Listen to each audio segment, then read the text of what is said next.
Can I help you? I'd like to see the man in charge. He's in here.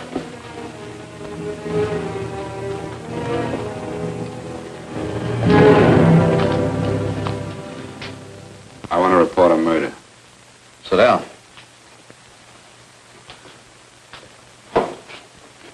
Where was this murder committed? San Francisco, last night. Who was murdered? I was.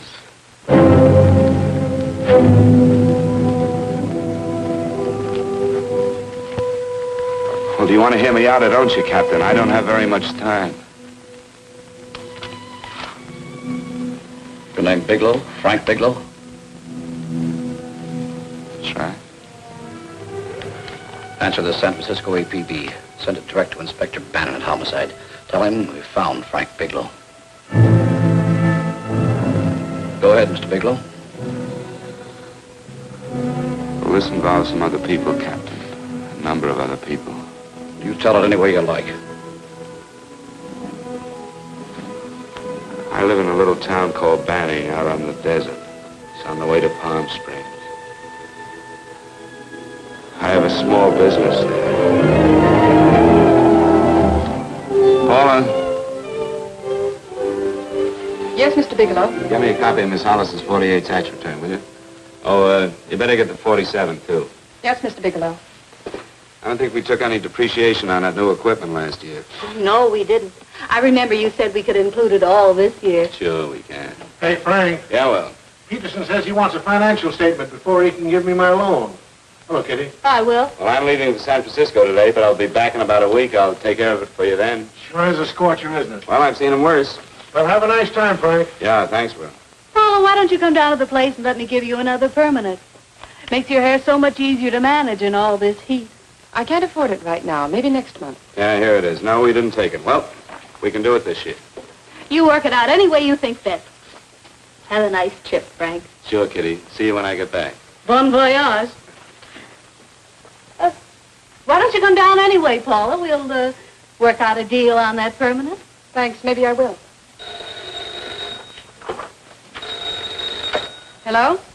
Oh, hello, Mr. Hawkins. Just a moment. Do you want him to send your ticket over? No, I'll pick it up myself.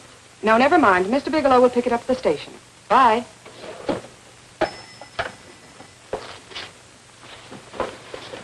I want to go with you, Frank. Oh, Paul, I'm just going on a little vacation. You know that? You want to go without me, don't you? Be gone just a week. And I suppose you've just made up your mind to take this little vacation at 9 o'clock this morning?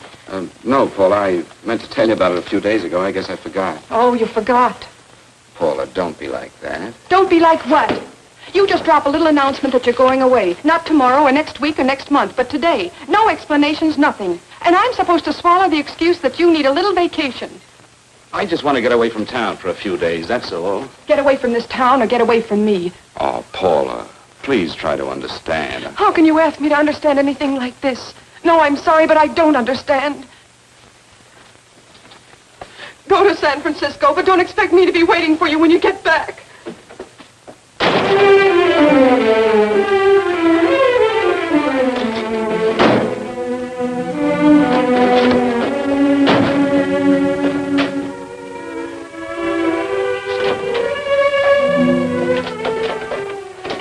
Paula, please, Paula. Come on, turn around, look.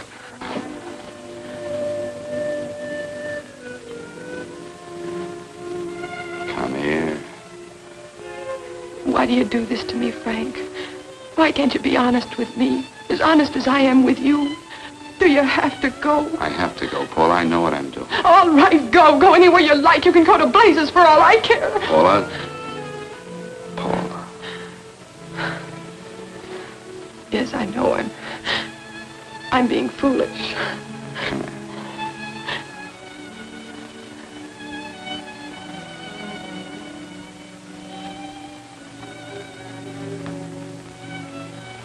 Come on, fix your face. We'll go down to Eddie's and have a drink. All right, why not?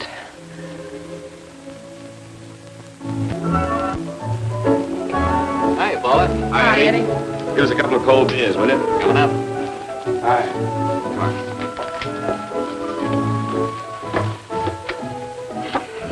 What a relief. This air conditioning feels good. I sure wish we had it in the office. It'd make working a pleasure. Well, if it stays this hot, don't bother going in the rest of the week. I win 2 races today. How many did you lose? Now, you would have to ask that. Kind of early for you two, ain't it? Too hot to work. That's what I like to hear.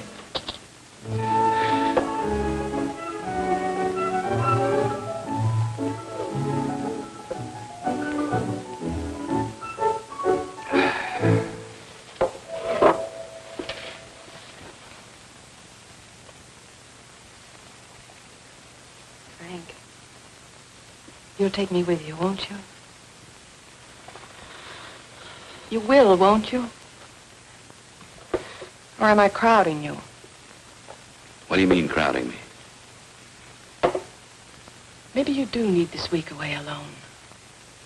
Maybe we both do. I know what's going on inside of you, Frank. You're just like any other man, only a little more so. You have a feeling of being trapped, hemmed in, and you don't know whether or not you like it. Look, Paula, I'm going to be honest with you. I care too much for you not to be honest with you.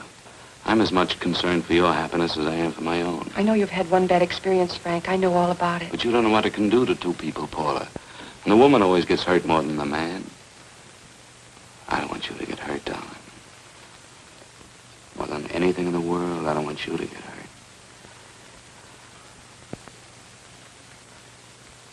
Want to hear some music? All right, Frank. Got a couple of nickels, Eddie? Yeah.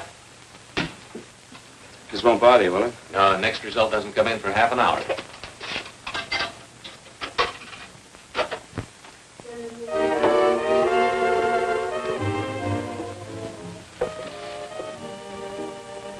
I thought that by now we'd be married. No, I'm not going to crowd you anymore, Frank. Go to San Francisco. I don't like it, but I'm convinced that you must go. I want you to be very sure, Frank. If it's right, and I believe it is, we'll have something really wonderful together. If it isn't, we should both know it as soon as possible. So you see, even if I could stop you, I wouldn't do it now.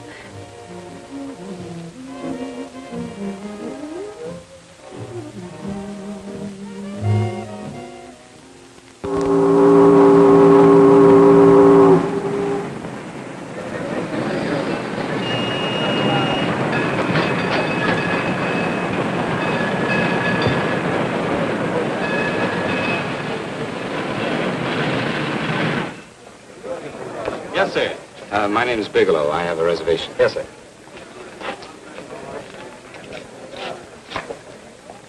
Here we are, sir.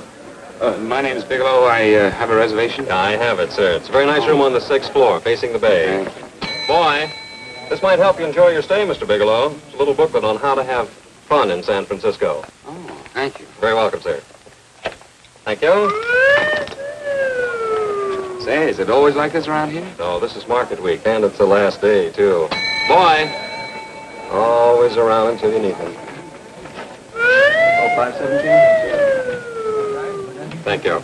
Here's a message for you, Mr. Bigelow. Long-distance call came in about an hour ago from Banning, from a Paula Gibson. Oh, thank you. Very welcome. Show Mr. Bigelow to 618. Right this way, Slide.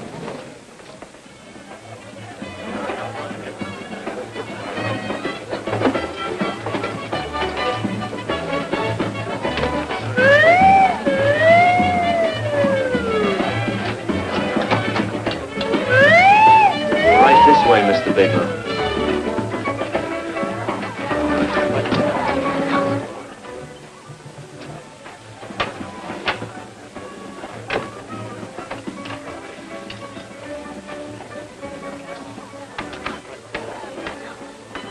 Is there anything else, Mr. Bigelow? Oh, yes, you can get me a dime and hat and a package of razor blades. Yes, sir. Thank you.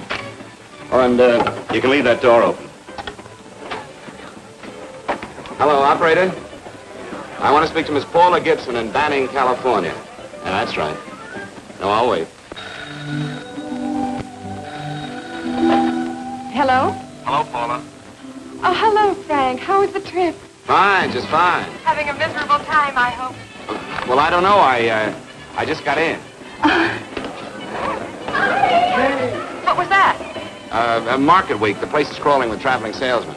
You know, Charlie Anderson found out that you went away and he asked me to go out with him. Oh, really? How did he make out? I'm considering it. Is that what you called to tell me? I'll have you know that this call is strictly business, Mr. Bigelow. Did a Mr. Phillips phone you? A Eugene Phillips of Los Angeles. No. He will. He phoned the office 3 times today. Said that he wanted to get in touch with you immediately. He said it's most urgent and imperative that he reach you at once. What did he want? I don't know. But he sounded deep, dark, and mysterious and quite agitated about something. Phillips. Have we ever done any business with him? Not unless you've been keeping it a secret from me. I looked through all the accounts. Why did you tell him you could reach me here? You know I'm supposed to be on vacation. So you told me. And so I told him, dear heart. But the gentleman didn't seem to respect your temperamental moods the way I do. He was very insistent that he speak to you before it's too late, as he put it. Well, tell him you tried to get in touch with me and I changed my plans and you can't reach me. He won't talk to me. I told him that I was your confidential secretary, but I guess I didn't sound confidential enough. So I told him that he could reach you there this evening. Well, call him back. If it's as important as he says it is, he'll talk to you. Otherwise, he'll just have to wait until I get home. My, aren't we adamant this evening? All right, shall do. And Frank, Yeah? I don't quite know how to say this. Say what? But what I want to say is that there's nothing you can do that you ever have to feel guilty about. Oh. Sure. Thanks, Paula. I'll call you tomorrow. Right.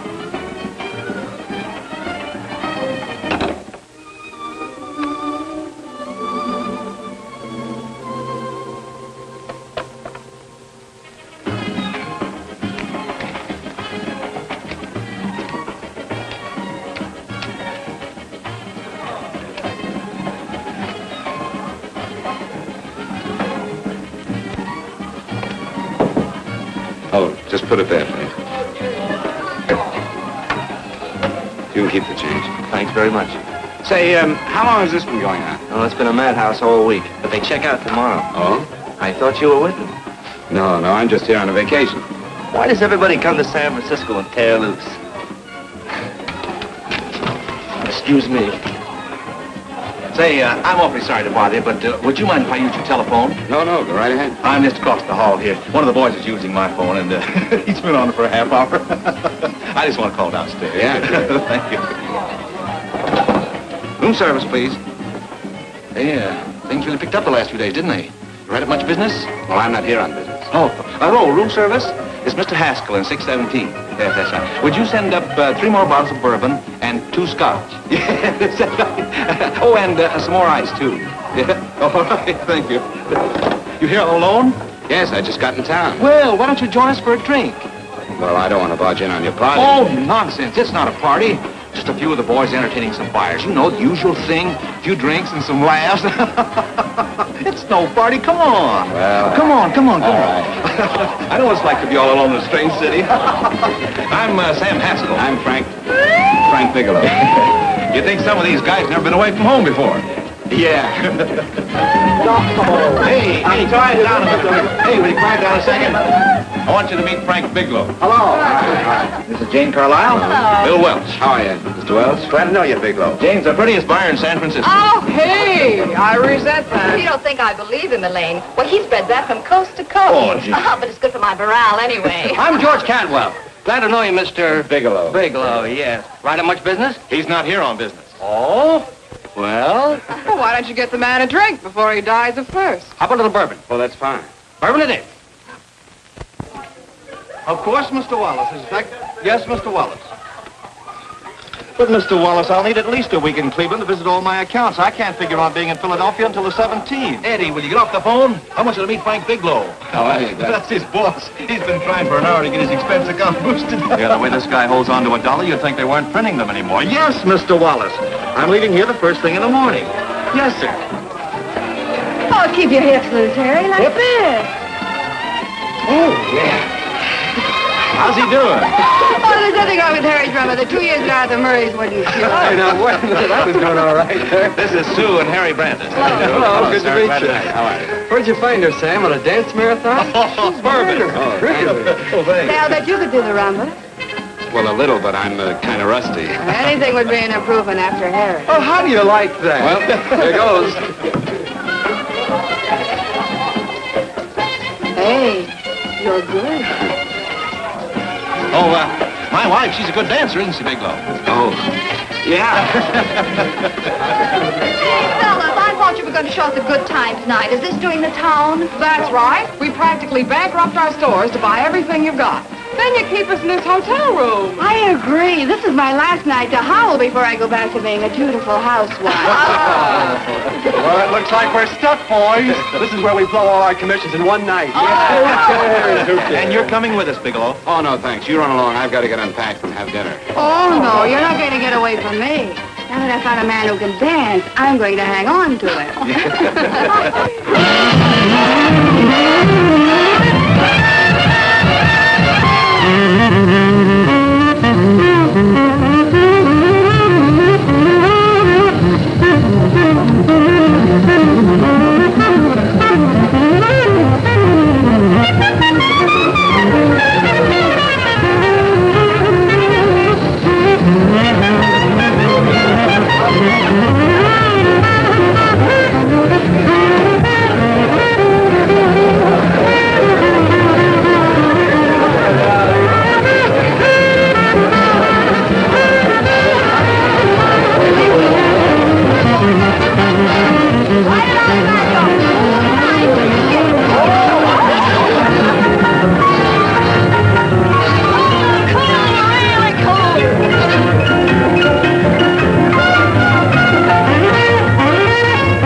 What'll it be? Bourbon and water, no ice. Nice, quiet place you got here. Wait till we hit the pitch in about an hour. That's when they really go out of their minds. Who's the blonde? Oh, she's one of the chicks that hangs around here. She's jive crazy. Come again? Oh, you ain't hip, pal. Jive crazy means that she goes for this stuff. Just between you and me, I don't get it either, but I gotta listen to it. They're all connoisseurs, music lovers. Me, I like Guy Lombardo. What's the matter with him? Oh, he's flipped. The music's driving him crazy. Come down, Jack. Oh, don't buy me, man. I'm being light. Is the blonde alone? Oh, sure, society. She always comes in alone. Drives a big convertible, wears a mink coat, but knows everybody. But she always comes in alone. Thank you. I wanted to kiss you. I tried to... Give me another blast, Leo. What's your story, Jeannie? Easy.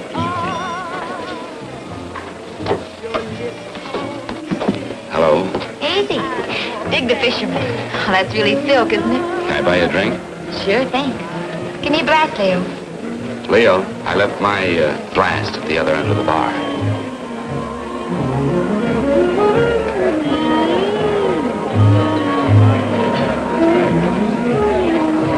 Darling, My name is Jeannie. What's yours? Frank? I've never seen you here before, Frank. Well, I've never been here before.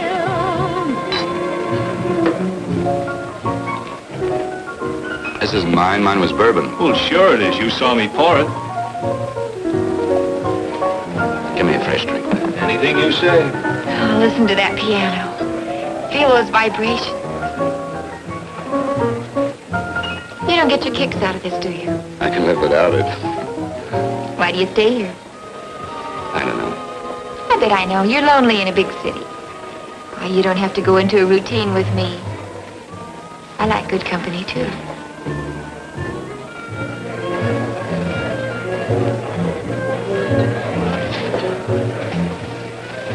Say, there are some people there I want to avoid.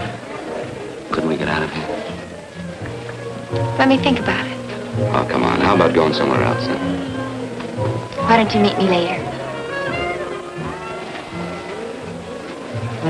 Okay. Where? I tried to forget you, but you whispered, darling, I love you. Call me at that number later. It's my next stop.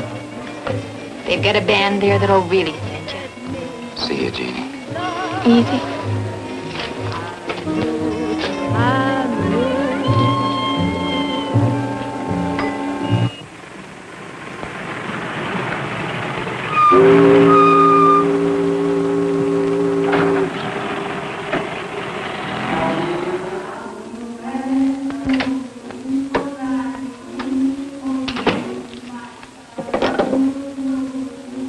Never mind, operator.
Room service, please. Come in.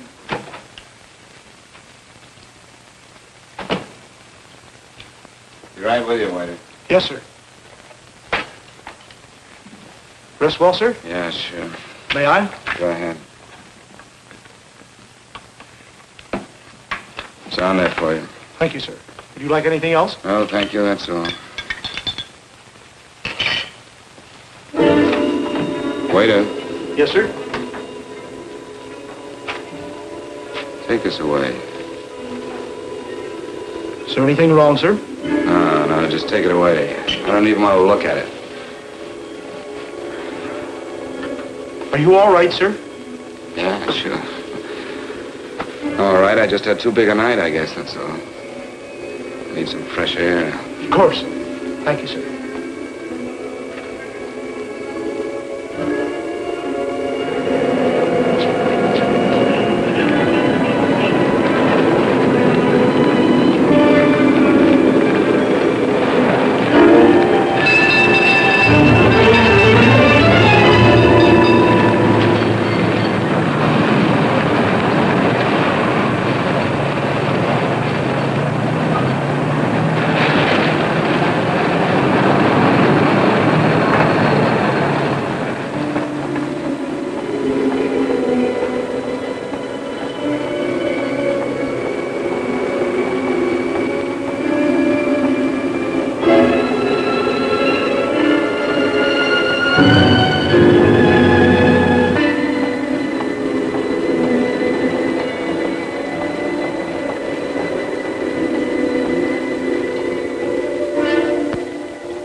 Lungs in good condition.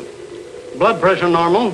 Heart fine. Well, it's a good thing everybody isn't like you, Mr. Bigelow. Put us doctors out of business. I'm glad to hear it, Doctor. I was a little worried. Don't let a little bellyache worry you. Could be just the change of climate. Well, it isn't exactly an ache, Doctor. It's kind of hard to describe the feeling. Maybe it was the drinks I had last night. I might have mixed them too much, huh? Let's have another look at that throat.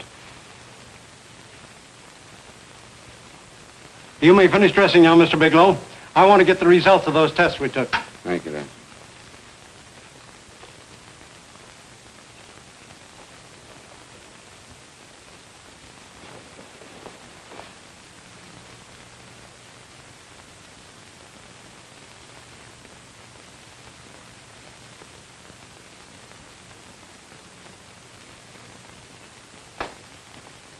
Mr. Bigelow, this is Dr. Schaefer.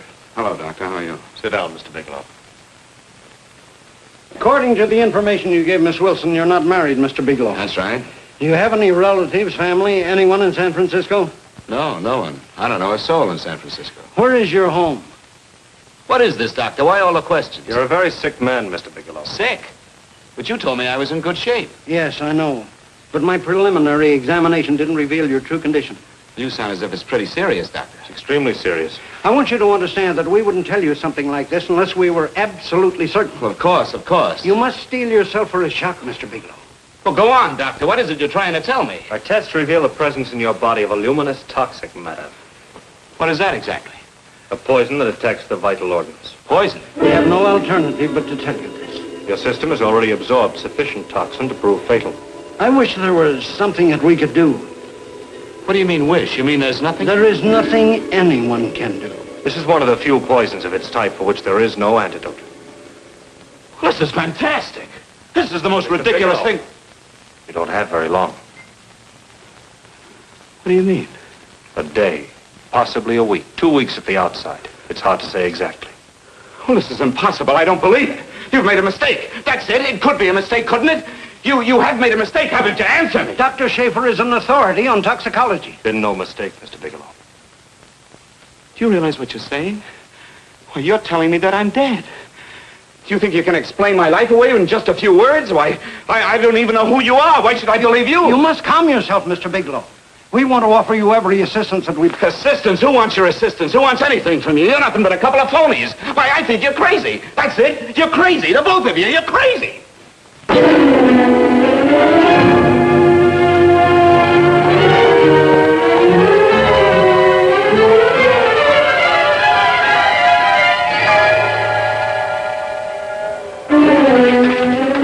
Where's the doctor? You can't come in. Come on, tell me. You have to go through this before you come Get out of here. here. Doctor. What's the trouble here? What's the matter with you? Doctor, I want you to examine me for luminous poison. Come right in here.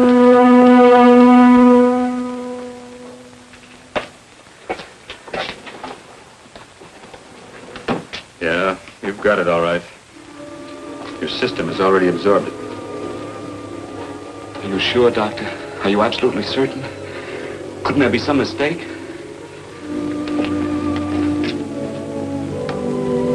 There it is. Toxin is actually luminous in the dark. Now there's no doubt about it, Bigelow.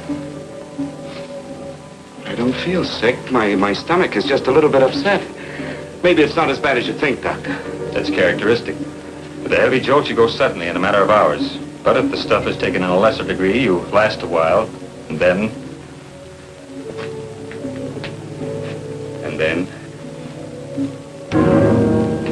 Give it to me straight, Doctor. Well, a number of things are involved. The systemic condition of the individual, the amount consumed, exertion. Yes? You won't feel too badly for a while. Then it will happen suddenly. A day, 2 days, a week at the most.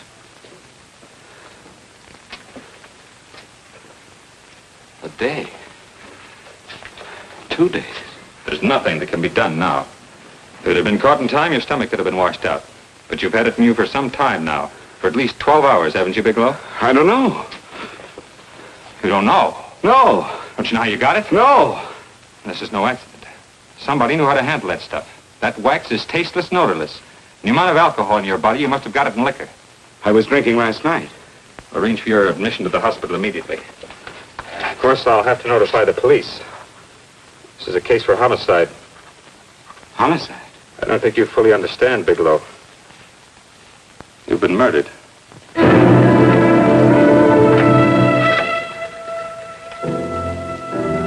Get me police headquarters, please. Homicide Bureau.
Open up. Open this door, I tell you. Open it up or I'll break it down. Where are those men? Where are those men who were here last night? I don't know. There are no men here. Please go away. Don't lie to me. Where are they? Mister, this lady just checked in. Those men aren't here no longer. They checked out the hotel early this morning. Checked out? Please go away. I'm sorry. I'm terribly sorry.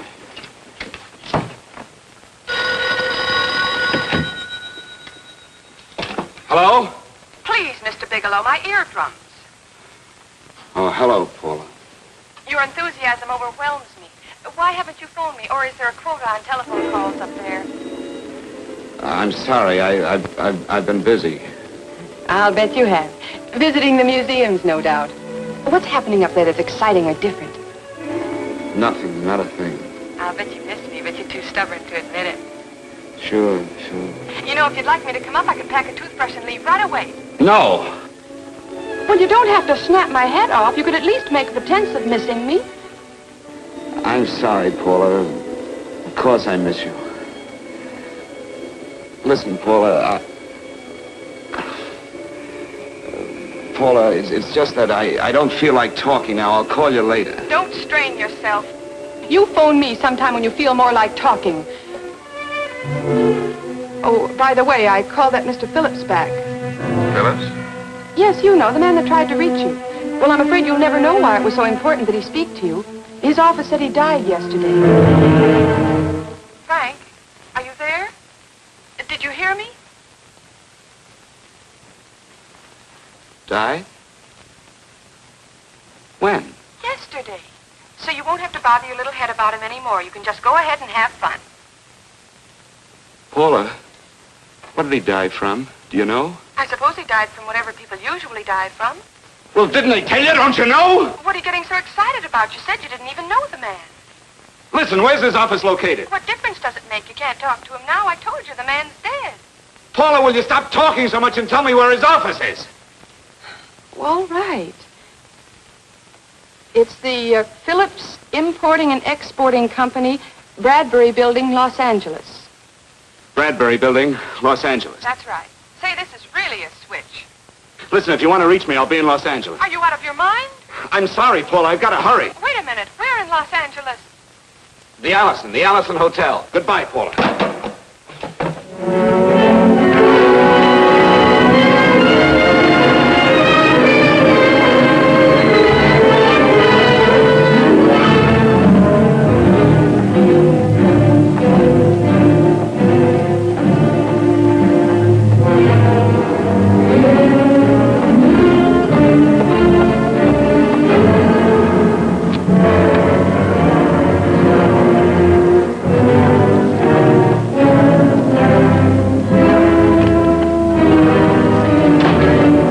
See someone in charge here. What is it regarding? Well, it's a personal matter. It's quite urgent. Perhaps Mr. Halliday can help you. Who's he? He's our controller.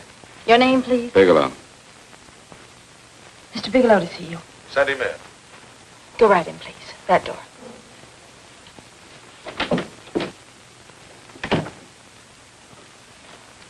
Mr. Bigelow? How are you, Mr. Halliday? What can I do for you? Well, Mr. Phillips phoned my office several times yesterday. I'd like to find out what it's all about. You know Mr. Phillips died yesterday? Yes, I know. But I don't understand. If he phoned you, didn't he tell you what it was about? Well, he didn't speak to me. I wasn't in my office at the time, and he wouldn't tell my secretary. Well, I'm afraid I can't be of much help, Mr. Bigelow. I've no idea why Mr. Phillips tried to reach you. I'm sorry you had to make the trip for nothing. How do you know I made a trip? I didn't say anything about making a trip. I merely said he phoned my office. My office could be here in Los Angeles. Miss Foster, Yes? didn't you mention something yesterday about Mr. Phillips speaking with Mr. Bigelow in San Francisco? I said that he had phoned Mr. Bigelow's office in Banning, but that Mr. Bigelow was staying at the St. Francis Hotel in San Francisco. I'm sorry you misunderstood me. Do you know why Mr. Phillips called? No, I don't. All right, thank you, Miss Foster. You can understand that we've been somewhat upset around here. Now, if you don't mind,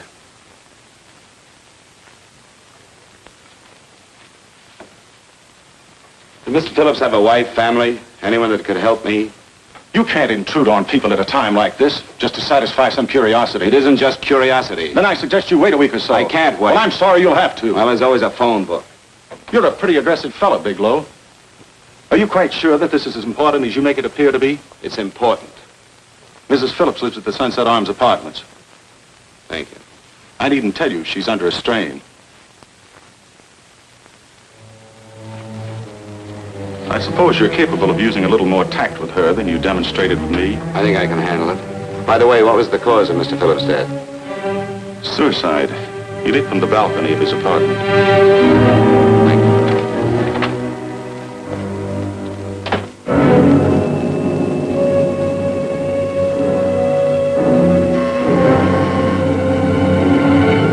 Come in, Mr. Bigelow.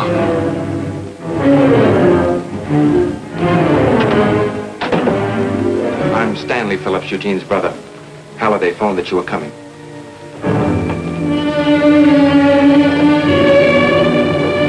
This is my sister-in-law, Mrs. Phillips. I'll try to make this as brief as possible, Mrs. Phillips. I'm afraid I can't be of any help to you, Mr. Bigelow. I haven't the slightest idea why my husband wanted to speak to you. Well, I guess Halliday covered just about everything. Did your husband ever mention anything about me, Mrs. Phillips? Anything at all? No. I can't recall Eugene ever having mentioned your name.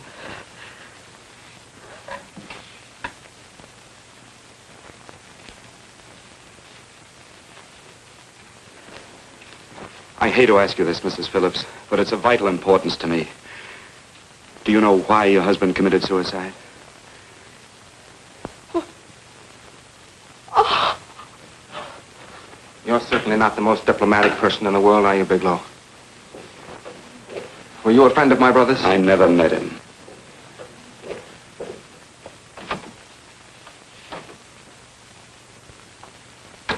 My brother was in a jam, a pretty bad jam.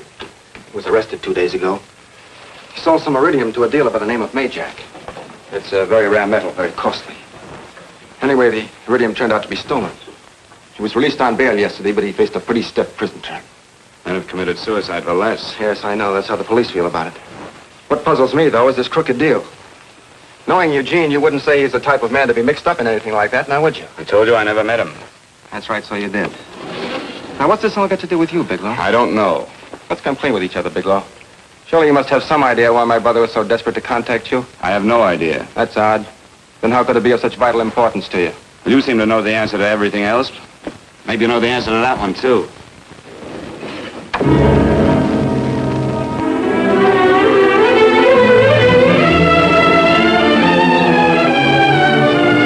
There's a message here for you to call operator 82 at Banning. Oh, thank you. Show Mr. Bigelow to room 821. Say, would you have the operator put this call through to my room right away? I'll take it up there. Thank you. Hello, operator. I'll call you if I need anything. Thank you, sir. Hello, Paula? Well, Sinbad, I'd just about given you up for lost. Do you mind telling me just why you rushed down to Los Angeles? I can't explain it to you just now, Paula. I just can't explain it. What's going on, Frank? You don't even sound like yourself. Well, I'm just a little tired, Paula, that's all. But I miss you. Oh, Frank.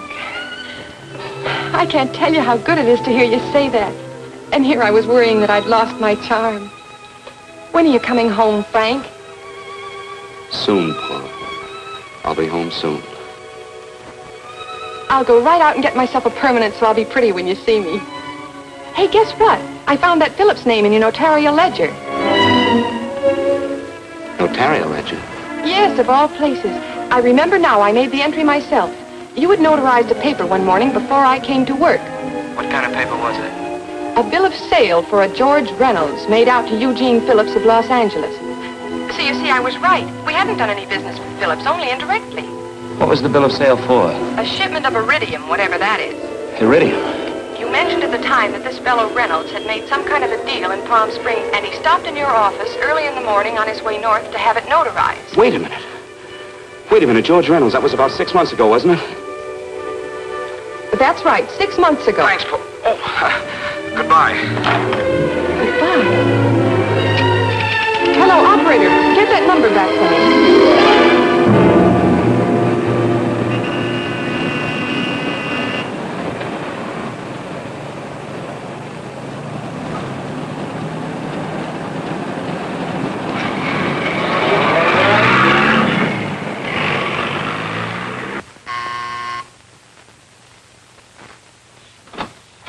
I've got to talk to you, Mrs. Phillips.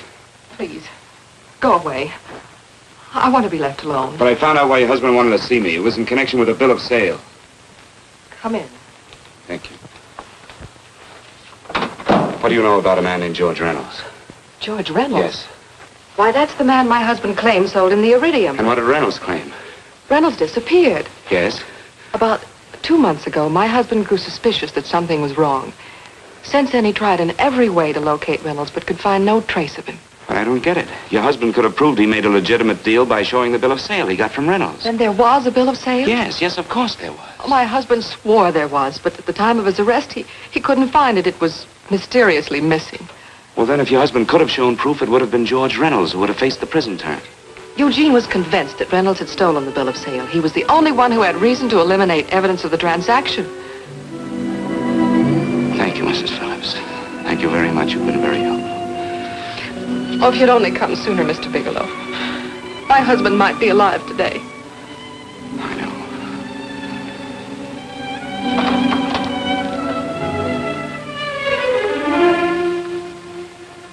The only thing that puzzles me, Miss Phillips, is that you haven't asked how I knew there was a bill of sale.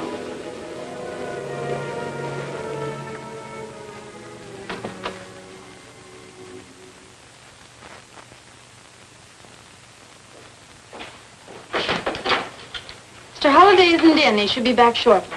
I think you're the one who can help me, Miss Foster. Mr. Phillips tried to reach someone else before he called me yesterday, didn't he? Why don't you ask Mr. Holliday? Obviously, Mr. Holliday wasn't here yesterday, or he wouldn't have had to learn from you that Phillips called me. And you're the logical person to know who else Phillips called. I don't believe that's any of your business, Mr. Bigelow. Don't think you're revealing anything confidential, Miss Foster. I know that he tried to reach somebody else. Mrs. Phillips told me. You're bluffing, Mr. Bigelow. I don't know what you're after, but you're trying to trick me. Mrs. Phillips didn't tell you a thing. How do you know that? Mrs. Phillips knows nothing about it. She doesn't. Well, why wouldn't she? Wait a minute. I was talking about George Reynolds. Who did you think I meant? Just who is it that Mrs. Phillips doesn't know I about? told you before, that's none of your business. All right, young lady, I'm going to give it to you straight. Phillips was murdered. Murdered? I don't believe you. He told me because he needed me to clear him. Phillips was innocent. Innocent men don't have to jump out of windows. Murdered? Just who are you trying to protect, Miss Foster? Why are you so afraid to tell the truth? I'm not protecting anybody. I haven't any more to say. All right, young lady, listen to me. This thing is going to explode wide open. If you've got nothing to hide, you better start talking. Or maybe you are mixed up. No! Well, then come on. Mr. Phillips called Marla Rakubian. He went to see her yesterday morning. Who's Marla Rakubian? She's a model. She and Mr. Phillips used to be quite friendly, but he hadn't been seeing her for quite some time. Come on. The last couple of months, he'd been trying to locate her and finally learn where she lived yesterday morning. When he returned from seeing her, he was terribly upset and excited. That's when he had me put in the calls for you. When he couldn't reach you, he went home. The last time I saw him alive. Give me Marla Rakubian's address. I don't think Mr. Phillips realized I was aware of his friendship with Marla Rakubian, and out of respect for him, I never intended to tell anybody. I had no idea that she had anything to do with the trouble he was in. I admire your discretion, Miss Foster. You know, you must be pretty friendly with Stanley, Miss Foster. He knew how desperately his brother tried to reach me yesterday, and he wasn't even here at the time. And now you seem to know all about what happened in Mrs. Phillips' apartment.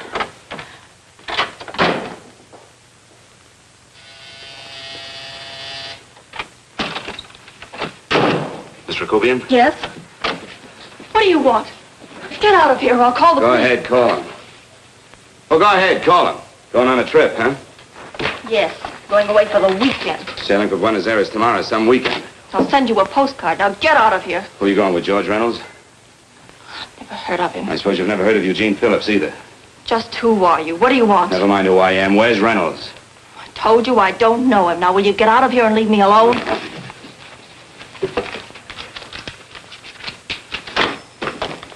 So you never heard of George Reynolds, huh?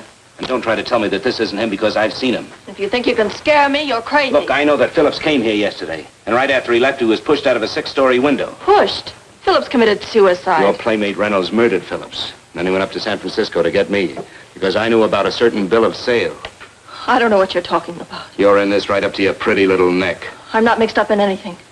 Get your hands up. Drop that picture on the couch. Turn around. Don't get any ideas because I'm not afraid to use this. Give me your wallet.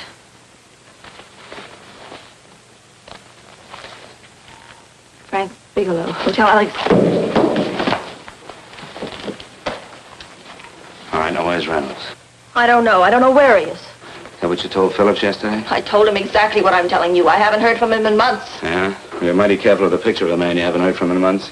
What does the Ray stand for? It was a pet name. Do you mind? Oh, it sounds very cozy, Miss Rakubian.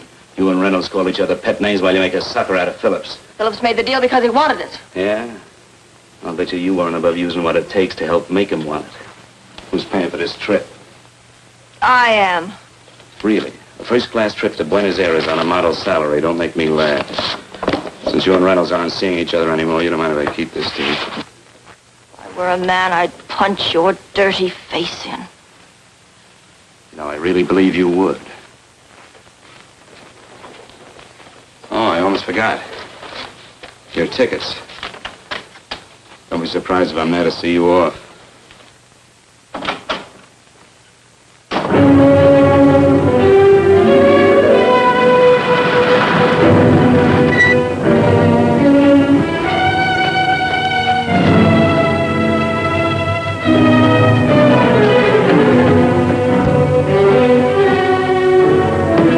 Angelo.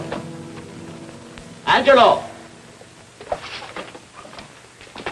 Oh, Angelo. Do you remember taking this picture of George Reynolds? I take so many pictures, I can't remember them all. This gentleman is a friend of his and would like his address. We have no card on him. I don't think we ought to do that. He's willing to pay $20 for it. That's the paper we used last year. Of course, you understand, we usually don't give out the information about our clients. I know, you're a couple of high-class fellas. Thank you. Revealing anything confidential is against the ethics of our establishment. That's right. Honesty is the best policy. Of course. But in your case, inasmuch as you're a personal friend of Mr. Reynolds... Thanks, I knew you'd come through. Got it. Here it is. We don't have his address. He must have called for the picture. But he couldn't have been a very good friend of yours, mister, because his name is not George Reynolds. It isn't? Well, what is it? It's a... Huh? Oh.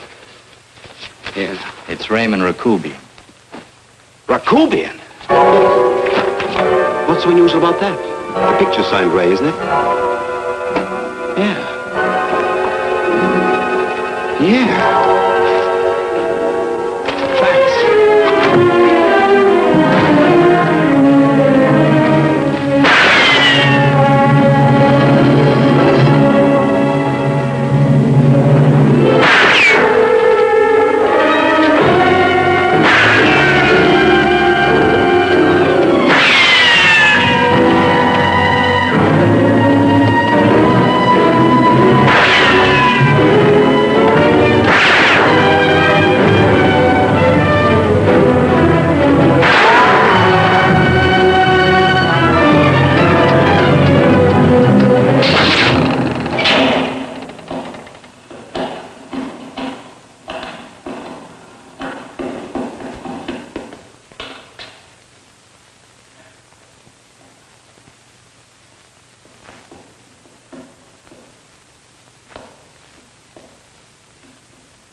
Your lips called me baby, then I thought that maybe love.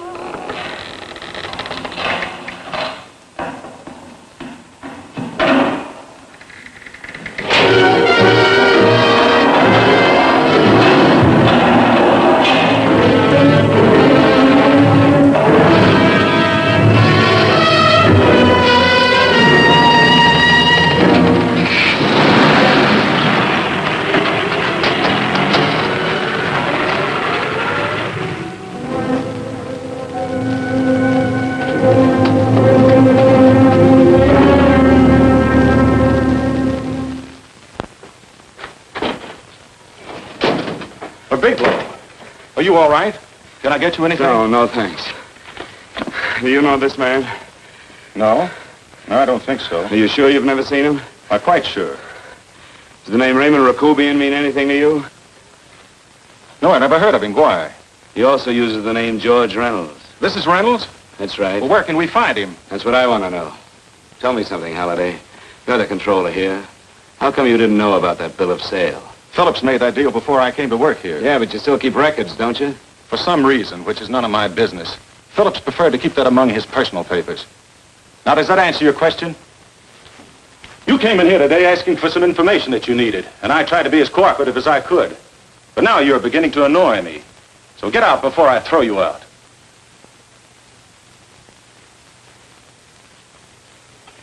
You know, you really frighten me.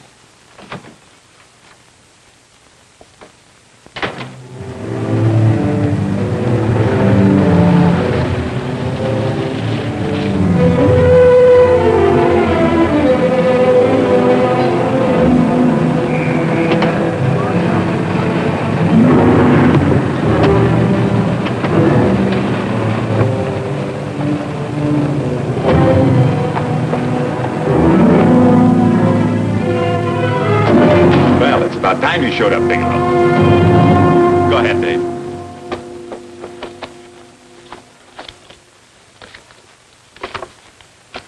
Real cute, ain't you, Bigelow?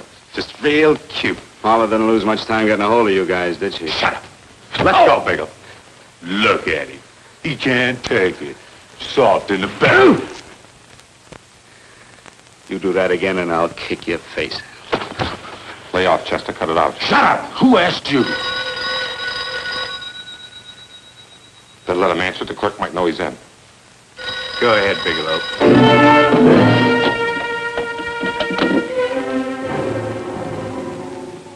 Hello?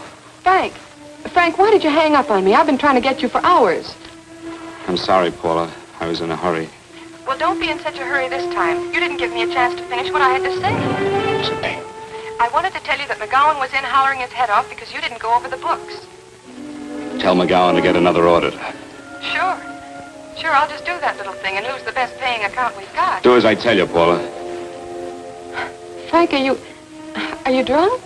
Paula, how much we got in the bank? About $2,200. Draw it out tomorrow. Sure. Then what do? Skip town without paying our bills?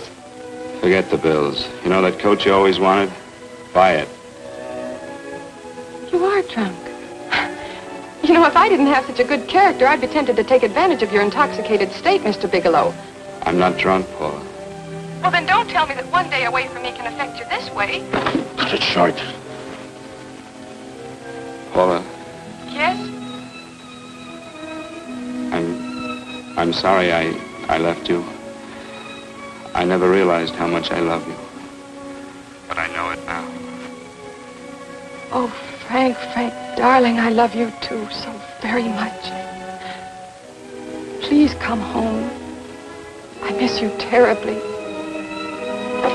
I said cut it short. I'd just love to let you have it, Bigelow. Let's go, Chester. This guy's kept us waiting long enough now. Walk in front of me, Bigelow. And keep your mouth shut. If you so much as look cross-eyed at anybody, I'll blow the back of your skull out.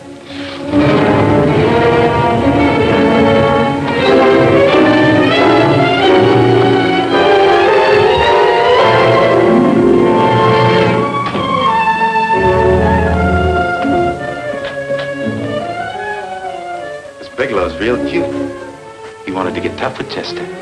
He don't know Chester. Did you get the picture? Don't I always get what Mr. Majak sends me after? Majak? That's right. I'm the dealer who bought the iridium from Phillips. I get it. You have Rakubian unload stolen stuff on Phillips with the help of Marla here, and then you buy it back from him. Oh, you certainly made a sucker out of Phillips. What is it, Mr. Bigelow? Exactly what is on your mind? I'm looking for Raymond Rakubian. What? Well, now, Marla here has told you everything else. I'm sure she must have told you that, too. You don't expect me to believe this conversation. So, what is on your mind? I mean, underneath. You forced your way into my affairs, and now I want to know why. I just told you. I'm looking for Raymond Rakubian. Don't get cute. I'm just itching to work you over. Soft in the belly. Can't take it. See what I tell you?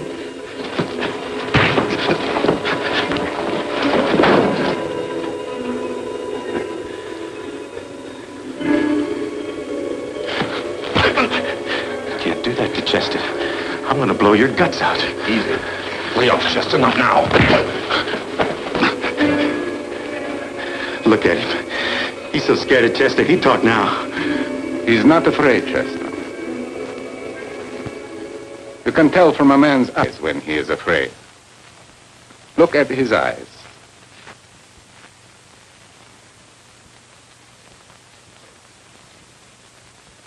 Oh!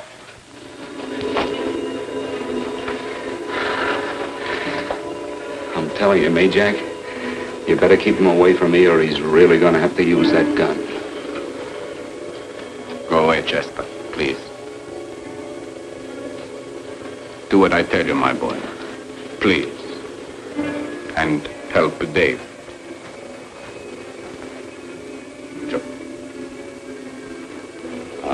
You're in pain. unfortunate boy. He's psychopathic. He's unhappy unless he gives pain. He likes to see blood. Come with me, Mr. Bigelow.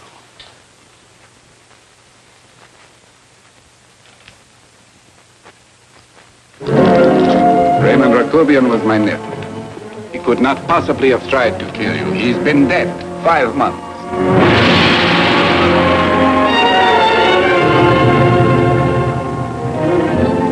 I'm afraid you have been sidetracked. Provided it is true that somebody made an attempt on your life. Somebody made an attempt again today. I had no reason to kill you, believe me. What do you mean you had no reason? I notarized a certain bill of sale. You notarized the bill of sale for Reynolds, not Rakubian. Now, what I told you was true. I had no reason to kill you. That's a closet, Mr. Bigelow. And under other circumstances, you could go home now. But now you present a problem. You know too much, and I am in danger.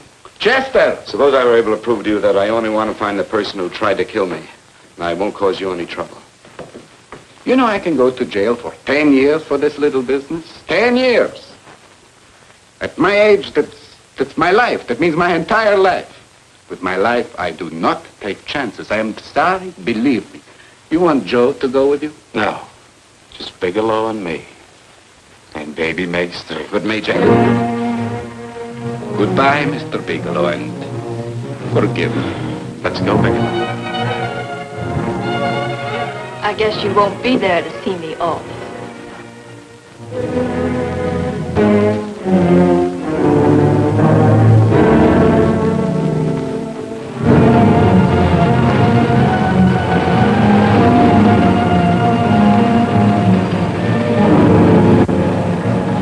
You tried to make a boob out of me in front of Major. You shouldn't have done that, Bigelow. I don't like that. I'm going to enjoy this, Bigelow. I've done jobs like this before. I knocked off guys I could like. But I don't like you, Bigelow. I never liked that puss of yours from the minute I seen it. Yeah. I'm going to enjoy this.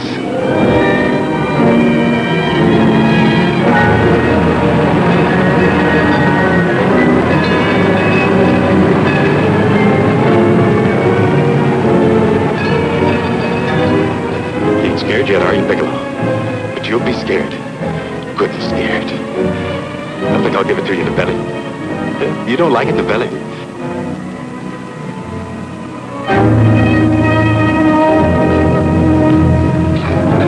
Good.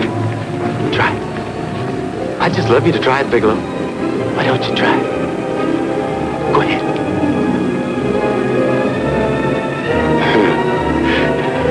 Didn't have the nerve, did you, Bigelow? I think I'll give it to you right in the belly.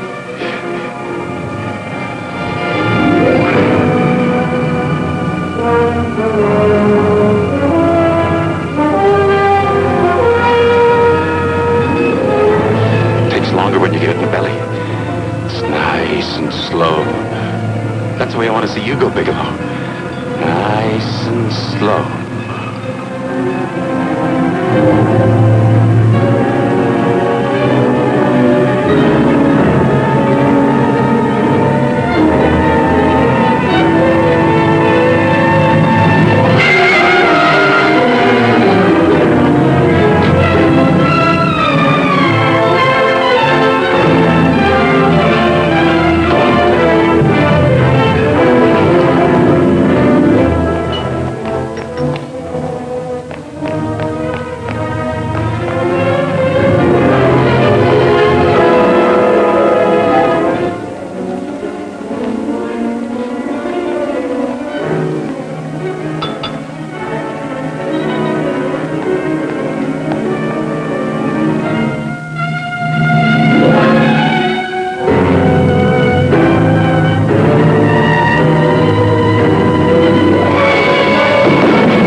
you doing here? How did you get here? Freddie Ross flew me down. I had to come. I had to see you. You shouldn't have come, Paula. You shouldn't have. What is it, Frank? You're in some kind of trouble. I know it. Look at you. You're a sight. Your clothes look as if you've slept in them. Are you ill? You are. You're feverish. I'm all right, Paula, and I'm not in any trouble, believe me. You're lying, Frank. Right after I spoke to you, I got a phone call from the San Francisco police. They asked if I knew where you were. You didn't tell them anything, did you? Of course not. It was the homicide detective that called. What is it, Frank? If you're in any kind of trouble, you certainly can trust me. Look, I'm not in any trouble with the police, Paula, believe me. But you can't stay here. You've got to go back to Banning right away. No, I won't go, Frank. I won't. I'm staying here with you. Paula, it's better that you go back, believe me. Why? What's this all about? What have you got to do with this Phillips and Reynolds? Phillips was murdered. What could that possibly have to do with you? All you did was notarize a paper. You've notarized hundreds of papers. I know. All I did was notarize one little paper out of hundreds. Frank, you frighten me. You don't even act like yourself.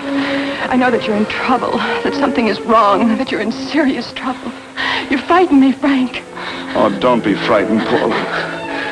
Don't ever be frightened of anything again. Will you promise me that? I love you so much, darling. More than you seem able to understand. Oh. I never really knew happiness until I loved you. Sometimes when I used to be afraid that you weren't sure how you felt, I tried to hold back, but I couldn't. Losing you would have meant losing everything. There would have been nothing left. Don't, Paula, don't. Now I'm afraid again. Somehow I feel that I'm going to lose you, but there's nothing I can do about it. I feel so helpless. You're leaving me out of something. Tell me, Frank, what is it? Give me a chance to fight back. Just give me a chance, please. You do love me, don't you? Oh, yes, Paula, I love you. I never was more certain of anything in my life. I wasn't sure before. I was a little blind, I guess, but believe me, I'm sure now. Can you understand that, Paula? I understand. A man can be like that, Paula. Something has to happen. It can be a big thing or a little thing, but it can make him realize how much someone means to him, how much he really loves her. Oh, and I love you, Paula. More than I ever thought it possible to love anyone in the world, I love you. Then why won't you tell me about this trouble you're in? Why won't you try to let me help you? You can't help me, Paula. You don't want my help. Oh, Paula, there's nothing you can do. Will you believe me? So will you please go home, please? No, Frank. I won't go. I know you're in trouble. I can't leave you like this. All right, Paula, look, wait for me in the lobby of the hotel, and I'll be back for you soon, I promise. You promise? You're yes, sure? Paula, I promise. Is that a new outfit? Yes. Oh, that's beautiful.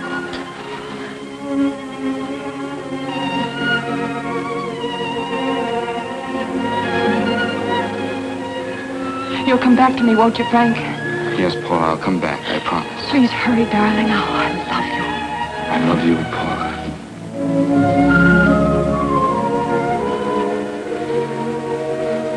Goodbye, Paula.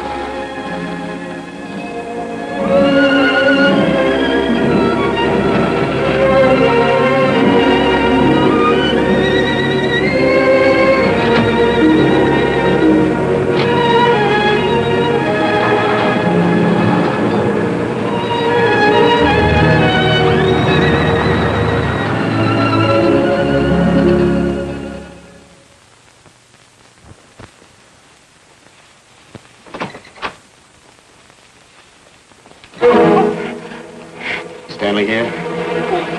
You sure? All right, get in here. Now get Stanley on the phone. Tell him to come over here right away. Use any excuse you want. What are you going to do? What was Stanley going to do when he used me for a clay pigeon today? I don't know what you're talking about. Don't act innocent with me. I fell for that once. I don't know what you mean. I told you everything you wanted to know this morning. Yeah, you told me just enough so I'd get sidetracked and wouldn't know that Stanley was the one I was after. Oh, no. You and Stanley have been together on this from the start. Now, come on, get on that phone and call him. Don't let him know I'm here. Bigelow.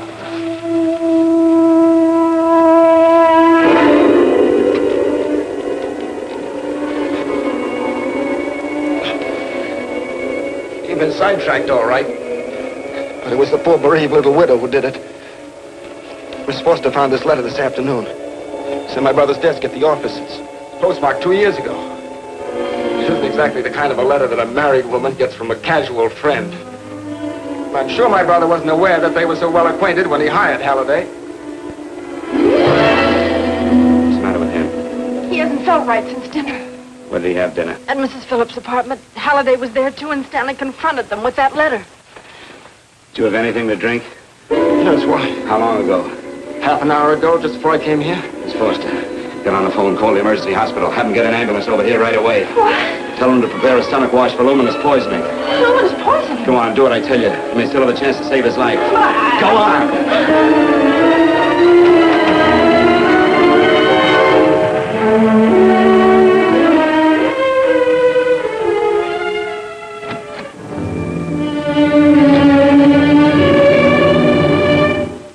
I found George Reynolds, Mrs. Phillips. He's been dead for 5 months. And he didn't steal the bill of sale. No, he didn't. But you could have stolen it. How dare you? You knew who I was when I came here today. But you were surprised to see me alive, weren't you? But I'm not alive, Mrs. Phillips. Sure, I can stand here and talk to you. I can breathe and I can move. But I'm not alive. Because I did take that poison. And nothing can save me. What are you going to do? If I kill you now, I have nothing to lose. No, you've got to listen to me. You've got to give me a chance. But I didn't have a chance. It was Halliday. Believe me, it was Halliday. He made me steal the bill of sale. He planned everything. What about this letter? Your husband knew about you and Halliday. He found it only yesterday. He accused Halliday. They fought, and Halliday pushed him over this balcony. And why me? Why did he want to kill me? Because you could have proved there was a bill of sale, that my husband had no reason to commit suicide. Halliday was desperate. After he killed my husband, he found out about the phone calls to you. He thought you spoke to him, that you knew enough to involve him.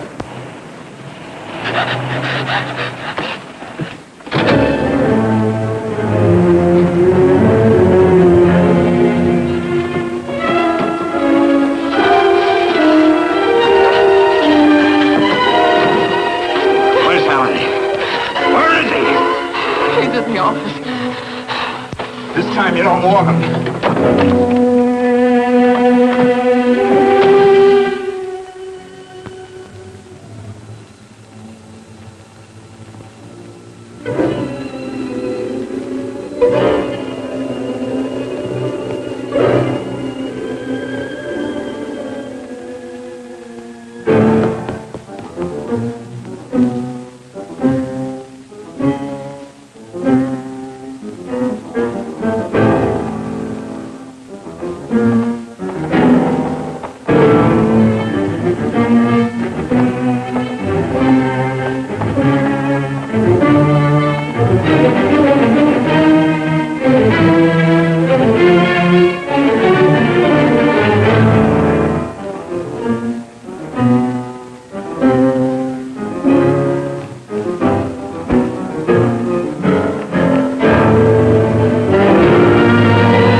Yeah, move along now. Let's get going. Come on.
All I did was notarize a bill of sale. But that piece of paper could have proven that Phillips didn't commit suicide. He was murdered. And that's why Halliday poisoned me.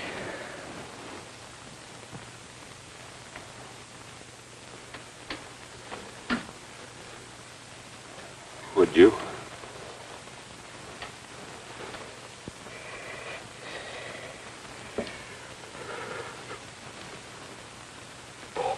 Paula.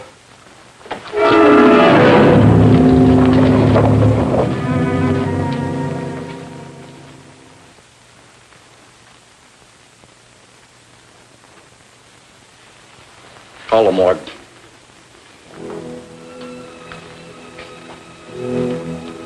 Johnson, you go to the Allison Hotel, find Paula Gibson. Don't tell her anything. I'll break it to her.